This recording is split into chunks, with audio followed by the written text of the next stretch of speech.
कहानी की शुरुआत होती है साल 1965 में। अमेरिका के अंदर चल रही सिविल वॉर अब अपने आखिरी समय पर थी। तभी हम एक कैप्टन को देखते हैं जिसके हाथ में एक सोने का सिक्का है। वो इस तरह के सिक्कों से भरे हुए कई बक्से एक जहाज के अंदर लोड करवा रहा था। इन बक्सों के ऊपर CSA लिखा था। तभी अचानक ही उनके ऊपर हमला हो गया, लेकिन कैप्टन ने जल्दी से जहाज को पानी में उतारा और सारे इंजन बंद कर दिए ताकि अंधेरे में उसके जहाज का किसी को पता ना चले। और हुआ भी कुछ ऐसा ही। वो दुश्मनों से बचकर निकल गए। अब कहानी आज के समय में पहुंची जब WHO की एक वैन में डॉक्टर सोफिया बैठी थी। ये वैन अभी अफ्रीका के लास वेगस शहर में है।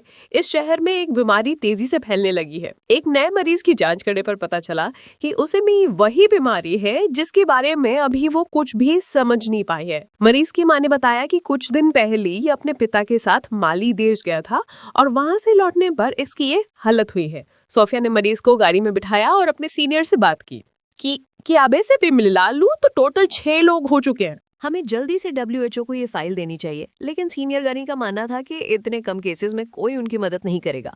सोफिया अब माली देश जाकर ये पता लगाना चाहती थी कि वहाँ ऐसा क्या है कि लोग बीमार पड़ रहे हैं।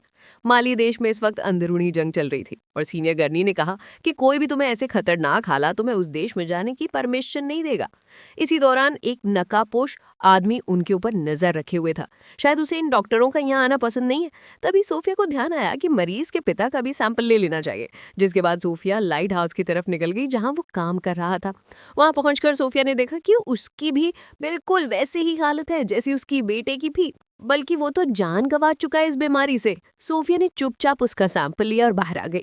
इसी बीच पास के समुद्र में एक आदमी बोटिंग कर रहा था और नकाबपोश आदमी जो दूर से डॉक्टर्स को देख रहा था उसने अचानक सोफिया पर हमला कर दिया, लेकिन इस बोटिंग कर रहे आदमी ने तभी वहां आकर सोफिया को बचा लिया। लेकिन इसी हाथापाई में वो नकाबपोश आदमी सोफिया का बैग लेकर वहां से भाग गया।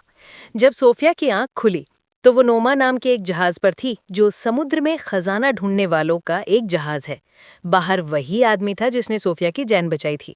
ये आदमी समुद्र में ढूंढी हुई एक कीमती मूर्ति लेकर बाहर निकला। ये लोग दरअसल ढूंढना तो उसी CSA वाले जहाज को चाहते हैं, लेकिन आज तक उसका कोई सुराग ही नहीं लग पाया। तभी अल्मोरा, जो कि उस जहाज का मालिक है, वहां आया। जिस आदमी ने सोफिया को बचाया उसका नाम डग है। अल्मोरा ने डग से कहा कि जो खजाना हमने ढूंढा है उसे रात को होने वाली म्यूजियम पार्टी में डिस्प्ले पर लगाना है, इसलिए जल्दी से साफ करवाओ उसे। जिसके बाद डग एक नाइजीरियन डीलर से बात करने गया। पार्टी में उस बेशकीमती मूर्ति को सबके सामने दिखाया गया। ये असल में एक अफ्रीकन राजा की खबर है जिसकी कीमत हजारों करोड़ होगी। डग जल्दी से उस डीलर के पास पहुंचा और वहां उसने डग को एक सिक्का दिखाया जिस पर CSA लिखा हुआ था। डग ने तुरंत यह सिक्का लिया और कहा कि ये तो वर्षों से मेरा सपना है। आज तक किसी को नहीं पता चला कि वो जहाज कहाँ गायब हो गया। पार्टी में मैस्कॉट कंपनी का मालिक भी है जिसने खजाने की खोज पर पैसा लगाया था।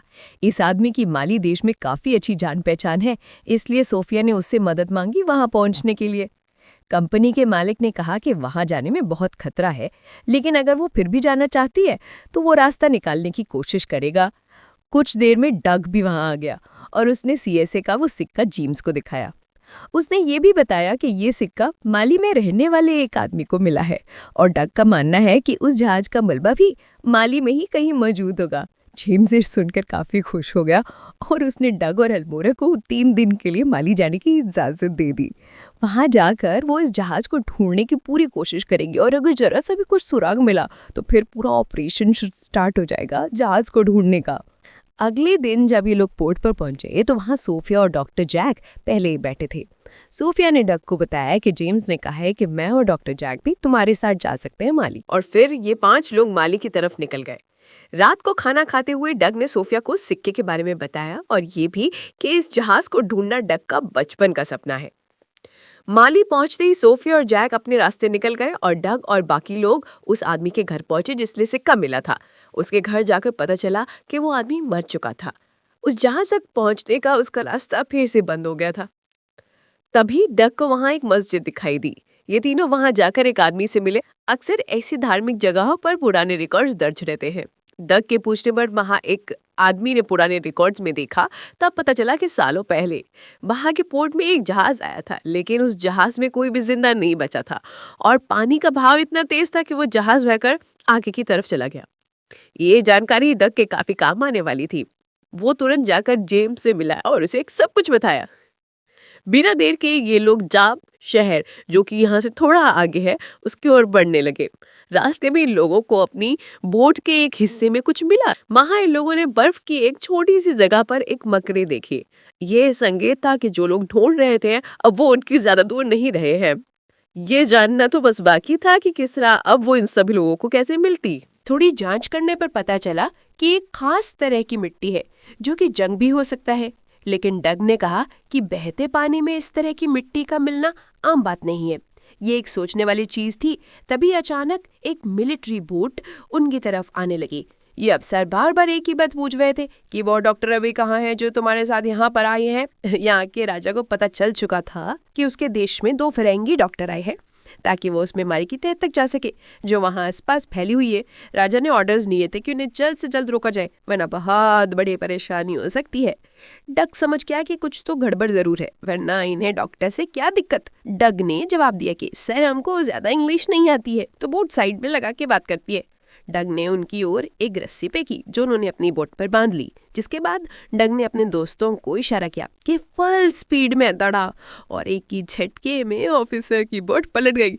डग ने जल्दी से वो रस्सी भी काट दी और फिर वो लोग वहां से भाग गए, लेकिन मुश्किलें भी खत्म नहीं हुई थी। कुछ ही दूरी पर 2 और बोट्स उनका इंतजार कर रही थी और वो उन्हें देखते ही गोलियां चलाने लगे। डग समझ गया कि अब तो हमें बोट से कूदना होगा, वरना जान बचने वाली है नहीं। कूदने से पहले उन्होंने फ्यूल टैंक में चीरा लगा दिया ताकि जबरदस्त धमाका हो। जब दूसरी बोट उनके करीब आई तो तीनों पानी में कूद गए। ऑफिसर्स ने बोट पर गोलियां चलाई और लीकेज की वजह से एक जबरदस्त धमाका हुआ जिसमें सारे के सारे पुलिस वाले मारे गए। जल्द ही ये तीनों नदी से निकलकर किनारे पर बने एक घर में पहुंचे। रूडी ने डग से पूछा कि अब तो हमारे पास बोट भी नहीं है, तो जहाज को ढूंढने का काम बंद कर देंगे क्या? डग ने कहा कि उसे बाद में ढूंढेंगे, पहले तो हमें उन डॉक्टरों की जान बचानी होगी। अगर इनके हत्थे चढ़ गए तो मार देंगे दोनों को। डग ने रूडी से कहा कि तुम जल्दी से बॉर्डर पार करके अल्मोड़ा के पास जाओ, और वो खुद जेम्स के साथ दोनों डॉक्टरों को ढूंढने निकल गया। वहाँ दोनों डॉक्टर्स एक गाँव में पहुँचे जहाँ एक भी आदमी नहीं दिख रहा था। उन्होंने बहुत ढूंढा लेकिन हर तरफ सन्नाटा था। सोफिया को एक घर में लोगों की लाशें मिली और इन सभी लोगों की मौत भी उसी बीमारी से हुई थी। सुबह होते ही दोनों ने सारी लाशों को दफना दिया। उधर रोडी ने भी छुपकर बॉर्डर पार कर लिया। सोफिया को गांव में एक कुआं मिला और उसने सोचा कि शायद इसके अंदर कुछ मिले, तो उसने अंदर जाने की तैयारी शुरू की। नीचे पहुंचकर जब वो पानी का सैंपल लेने लगी तभी जैक ने बताया कि ऊपर कुछ मिलिट्री वाले आए हैं, और फिर गोलियां चलने की आवाज आई और जैक को छोड़कर उन्होंने बाकी सबको मार दिया। कुएं के अंदर सोफिया डरी हुई छुपी रही। तभी वहां एक हेलीकॉप्टर लैंड हुआ जिसमें माली देश का राजा काजिम वहां आया। काजिम ने जैक से पूछा कि लेडी डॉक्टर कहाँ पर है। चॉपर की आवाज सुनकर डग और जेम्स को भी पता चल गया कि डॉक्टर आसपास ही होंगे, लेकिन काजिम बहुत गुस्से में था। उसने जैक को गोली मार दी और अपने आदमियों को ऑर्डर दिया कि सोफिया को जल्द से जल्द ढूंढा जाए।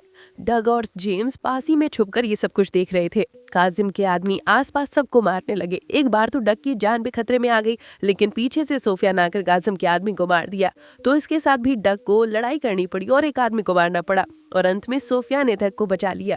दोनों को देख देती हैं कि बाकी के आदमी दोनों की तरफ ही आ रहे हैं। अपने सीनियर डॉक्टर जैक की मौत से सोफिया को बहुत गहरा सदमा पहुंचा, लेकिन डग ने कहा कि जल्द से जल्द यहाँ से निकलना होगा क्योंकि ये जगह बिल्कुल भी सुरक्षित नहीं है। अब वो तीनों काजिम के मिलिट्री एरिया से निकलकर एक दूसरी जगह पहुंच गए, लेकिन ये लोग जहाँ पहुंचे हैं ये और भी ज्यादा खतरनाक है। तभी वहां कुछ घुड़सवार आए और इन तीनों को बंदी बना लिया और अपने राजा गॉडीगो के पास ले गए। गॉडीगो ने उनसे पूछा कि हाँ, तुम क्या करने आए हो? सोफिया ने बताया कि मैं एक डॉक्टर हूँ और एक बीमारी फैली हुई है आपके इलाके में, उसकी खोज कर रही हूँ। बीमारी का नाम सुनकर उसे एक कमरे में ले जाया गया जहाँ ना जाने कितने लोग उसी बीमारी से मर चुके हैं। सोफिया ने जांच करके कंफर्म किया कि हाँ, इन सब की मौत भी उसी बीमारी से हुई है। उसी का पता लगाने आई हूँ मैं यहाँ पे। थोड़ा सोचने के बाद गॉडीगो ने उन सबको अपने शहर में रहने की इजाज़त दे दी। इसके बाद सोफिया ने वहाँ के पानी की जांच की तो पता चला कि इस जगह का पानी जहरीला हो चुका है और ये नेचुरल तरीके से नहीं हो सकता। इस पानी में ज़रूर जानबूझकर कुछ मिलाया गया है। यही बात उन्होंने राजे को बताई और कहा कि पानी में ये जहर कहाँ से आ रहा है, इस बात का पता लगाना ही होगा। राजा ने भी हामी भरते हुए कहा कि जल्द से जल्द पता लगाओ, तुम्हारी जितनी मदद मुझसे हो पाएगी मैं करूँगा। इसके बाद जेम्स वहाँ के बच्चों के साथ फुटबॉल खेल रहा था। जब बॉल थोड़ा आगे चली गई तो वो उसका पीछा करते हुए एक अनोखी जगह पर पहुंचा। इस जगह पर तो अलग सी पेंटिंग्स बनी हुई थी और ताज्जुब की बात तो ये है कि इन पेंटिंग्स में उस जहाज का जिक्र है जिसे वो ढूंढते हुए यहाँ पर आए हैं। पता चला कि वो यहीं पर किसी सूखे रेगिस्तान में दबा हुआ है। सोफिया और डग भी वहाँ इसे देखने पहुंचे। डग ने बताया कि आज से 200 साल पहले इस जगह पर एक नदी थी, लेकिन आज वो नदी सूख चुकी है। अब वो तीनों ही नदी को ढूंढने की तैयारी में लग गए। अभी वो लोग इस नदी को ढूंढने का प्लान बना ही रहे थे कि तभी उन्हें इस पेंटिंग में एक किला दिखाई दिया। मतलब इस नदी के आसपास कोई किला भी था। और डग का मानना है कि हो सकता है जो पानी इस गांव में आ रहा है, जहरीला पानी, वो उसी नदी का हो। नदी पूरी तरह से सूखी ना हो, उसका पानी नीचे नीचे चल रहा हो। अब इन तीनों ने नदी की तरफ बढ़ने का सफर शुरू किया, उस रास्ते पर जहां 200 साल पहले नदी हुआ करती थी। जल्द ही उन्हें वो किला भी दिख गया। इस किले पर चढ़ने के बाद उन्हें एक सोलर प्लांट दिखाई दिया जो कि मैस्कॉट कंपनी का था। लेकिन ऐसे सुनसान जगह पर एक सोलर प्लांट के होने का कोई मतलब समझ नहीं आया। डग को कुछ दूरी पर एक ट्रेन दिखाई दी। ये लोग धीरे धीरे ट्रेन की तरफ बढ़े और चालाकी से ट्रेन के अंदर घुस गए। वहीं रूडी अब अल्मोरा के पास पहुंच चुका था। रूडी को अपने कपड़ों पर वैसे ही लाल रंग का सैंपल मिला जो उसने मैली में अपनी बोट पर मिला था। जब रूडी ने सैंपल की टेस्टिंग की और रिजल्ट अल्मोरा को दिखाया तो वो ये देखकर हैरान रह गया।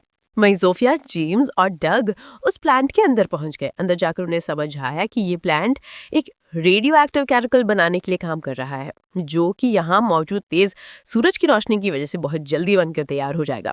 तभी वहां सोफिया की नजर कुछ कंटेनर्स पर पड़ी जिन्हें अंडरग्राउंड ले जाया जा रहा था। इन तीनों ने उस आदमी का पीछा किया और जब बेसमेंट का दरवाजा खुला तो तीनों देखते ही रह गए। इस बेसमेंट में हजारों के टन के हिसाब से रेडियो एक्टिव और जहरीले केमिकल सालों से पड़े हुए थे। कुछ कंटेनर तो दिख रहा है कि लीक भी कर रहे हैं, जो कि जमीन के अंदर रिसते हुए नीचे से बहने वाली नीरजा नदी में दे रहे होंगे। और इस नली का पानी माली का पूरा देश पीता है। इसी वजह से ये बीमारी इतनी तेजी से फैल रही है। वहां अल्मोरा हरूरी उस रिपोर्ट को लेकर यूएस एम्बेसी पहुंचे। ये रिपोर्ट देखकर यूएस एम्बेसी के आदमी को भी विश्वास नहीं हुआ कि ऐसा कुछ भी हो सकता है। वहीं जेम्स अपने दोस्तों के साथ प्लांट से भाग रहा था कि तभी मैस्कॉट के लोगों ने उन्हें पकड़ लिया। मैस्कॉट ने सोफिया से पूछा कि तुम लोग यहाँ क्या कर रहे हो और इस जगह का तुम्हें पता कैसे चला। सोफिया ने मैस्कॉट से कहा कि तुम इस प्लांट में डो भी कर रहे हो, इसी लोगों की डांट डाली है। जिस पर मिस्टर मैस्कॉट ने कहा कि वो ऐसा कुछ नहीं कर रहा, बल्कि हम तो जहरीले केमिकल को आग में जला रहे तक कर रहे हैं। सोफिया ने उसे बताया कि जो केमिकल तुमने बेसमेंट में स्टोर किया वो नदी में मिल रहे जाके, जिसे लोग पीकर बीमार पड़ रहे हैं। ये सुनकर तो मिस्टर मैस्कॉट भी डर गया कि कहीं इस वक्त तो नहीं। अब वो लोग डग और जेम्स को बांधकर कहीं ले जाने लगे। डग ने दिमाग चलाया और सोने के सिक्के की मदद से ट्रक के पीछे का दरवाज़ा खोल दिया, जिससे वो लोग ट्रक से अलग हो गए। मिस्टर मैस्कट जल्द से जल्द काजिम से मिला और जो बात भी सोफिया ने उसे बताई थी मैस्कट ने काजिम को बताई। काजिम ने कहा कि अगर उसे चिंता है तो प्लांट को बेशक बंद करते, लेकिन उसके पैसे उसे हर महीने मिलने चाहिए। उसे फर्क नहीं पड़ता लोगों के मरने से। डग और जेन सब इस रेगिस्तान में भटक रहे थे। उनके हाथ अभी भी भीड़ियों से ट्रक के दरवाजे से बंधे हैं। ऐसे ही बंधे हुए वो काफी दूर तक चले गए। काफी देर तक चलते चलते वो लोग भी हिम्मत हार चुके थे, लेकिन तभी बीच रास्ते में उन्हें एक टूटा हुआ प्लेन मिला जो क्रैश हो गया था। लेकिन इस प्लेन के टायर अभी भी सही थे। किसी तरह ये जहाज को रेत पर ग्लाइड करवाते हुए उस पर सवार होकर आगे जाकर एक गांव में पहुंचे। यहाँ उन्हें टेलीफोन मिला तो उन्होंने अल्मोरा को फोन किया और सारी कहानी बता दी। सोने के सिक्के को बेचकर डग ने एक जीप खरीदी। ये जीप लेके डग और जेम्स पहुंचे गॉडिको के पास और उसके आदमियों से मदद मांगी ताकि लोग मिलकर काजिम से लड़ सके। लेकिन गॉडिको के पास इतने आदमी नहीं थे और न ही काजिम की तरह बड़े बड़े हथियार। इसीलिए गॉर्डिगो ने लड़ने से मना कर दिया, लेकिन उसने अपनी गाड़ी उन्हें दे दी जो गॉर्डिगो ने काजिम से खरीदी थी। इस कार को लेकर जेम्स और डग प्लांट पर पहुंचे, लेकिन वहां उन्हें गेट पर ही रोक लिया गया। ये दोनों जबरदस्ती बंदूकों के सहारे अंदर घुस गए और वहां मैस्कॉट को पता चल गया कि कोई तो अंदर घुस चुका है, जिसके बाद वो तुरंत ऊपर वाले हिस्से में चला गया। डग और जेम्स जैसे ही अंदर गए उन्हें देखकर हैरानी हुई कि पूरा प्लांट खाली हो चुका था। तो जेम्स ने कहा कि शायद मैस्कॉट को यकीन हो गया है कि उसकी वजह से लोग मर रहे हैं और ये बात अमेरिका तक पहुंच गई होगी, इसलिए वो इस प्लांट का नाम और निशान खत्म करना चाहते हैं। जूनियर जल्दी से नीचे जाकर वो विस प्रोडक्ट ढूंढने गया जिसकी मदद से ये लोग इस प्लांट को उड़ाने की कोशिश कर रहे होंगे। तभी वहाँ एक हेलीकॉप्टर लैंड हुआ। मैस्कॉट जबरदस्ती सोफिया को लेकर उसमें बैठ गया। वो निकाल ही रहे थे कि तभी वहाँ डग आ गया। डग ने मैस्कॉट को पकड़ ही लिया था, लेकिन तभी पीछे से मैस्कॉट का एक आदमी आ गया और उसने डग को रोक लिया और दैट सोफिया समय रहते हेलीकॉप्टर से कूद गई। नीचे जेम्स को वो बम एक कंटेनर में मिल गया और उसने बम वहां से निकालकर अपने बैग में रख लिया। इसी तरह मैस्कॉट ने चॉपर में बैठकर अपने प्रोग्राम से सोलर प्लांट को सूरज की तरफ कर दिया। अब सभी सोलर पैनल बहुत तेजी से काम करने लगे, लेकिन जेम्स की काबिलियत की वजह से कोई धमाका नहीं हुआ क्योंकि जेम्स ने बम डिस्कनेक्ट किया ही दिया था। मैस्कॉट को ये देखकर बहुत गुस्सा आया। सोफिया और डग ने मैस्कॉट के आदमी से छुटकारा पाया और भी ये तीनों कार में बैठकर वहाँ से निकल के, क्योंकि अभी उन्हें यहाँ से बहुत दूर जाना है। लेकिन तभी काजिम का हेलीकॉप्टर उनका पीछा करने लगा। काजिम उनके ऊपर गोलियां बरसाने लगा। डग ने जेम्स से कहा है कि जो भी तुझे विस्फोटक बेसमेंट में मिले थे उन्हें बाहर फेंकना शुरू कर दे। जब जेम्स ने ऐसा किया तो जहाँ जहाँ काजिम की गोलियां लगती रही वहाँ धमाके होते रहे। इतना ज़्यादा धुआं धूल उड़ गई कि काजिम को अपना हेलीकॉप्टर मोड़ना पड़ा। लेकिन इन धमाकों की वजह से कुछ ऐसा हुआ जिसकी उन्हें उम्मीद ही नहीं थी। उस जगह से रेत खिसकती और वो जहाज जो नीचे दबा हुआ था ऊपर आ गया। जहाज को देखते ही तीनों उसके अंदर छुप गए, लेकिन काजिम को पता चल गया और वो एक बार फिर से जहाज पर गोलियां चलाने लगा। काजिम के बहुत से लोग वहां पर आ गए और उन्हें चारों तरफ से घेर लिया। जहाज पर हो रहे हमलों से जहाज के अंदर मौजूद कंटेनर्स खुल गए और उनसे सोने के सिक्के बाहर गिरने लगे। ये देखकर डक को यकीन नहीं हुआ कि ये सिक्के अभी भी सही सलामत है। तभी इन लोगों को जहाज के अंदर एक पुरानी तोप मिली जो अभी भी काफी अच्छी हालत में थी। अब वो लोग इस तोप को चलाने की तैयारी में लग गए। जैसे ही काजिम का हेलीकॉप्टर उनके निशाने पर आया, उन्होंने तोप चला दी। हेलीकॉप्टर में जबरदस्त धमाका हुआ जिसमें काजिम मारा गया, जिसके बाद काजिम की पूरी फौज ने सरेंडर भी कर दिया। ये तीनों बाहर आकर पूरी तरह चौंक गए कि इतनी बड़ी फौज ने हमारे आगे सरेंडर क्यों किया है। लेकिन तभी उन्होंने पीछे मुड़कर देखा कि ग्रोडोगो के आदमी उन्हें हर तरफ से घेर कर खड़े थे। उधर अमेरिका में एक अंडरकवर एजेंट जो कि ये सारी हरकत जान चुका था, उसने जानबूझकर मैस्कॉट की ड्रिंक में वही जहर मिला दिया जो वो माली के लोगों को पिला रहा था, और जल्दी उसका भी वही हश्र होगा जो उसने लोगों के साथ किया है। आखिर में हम डग और सोफिया को एक साथ देखते हैं। डग ने वो खजाना ग्रोडोगो और उसके लोगों के लिए ही छोड़ दिया था, क्योंकि उस बीमारी में सबसे ज्यादा उनका ही नुकसान हुआ था और उनकी जमीन है, खजाने पर हक भी उनका ही बनता है। वीडियो पसंद आई हो तो लाइक कर देना, चैनल को सब्सक्राइब कर देना। मिलते हैं अगले वीडियो में।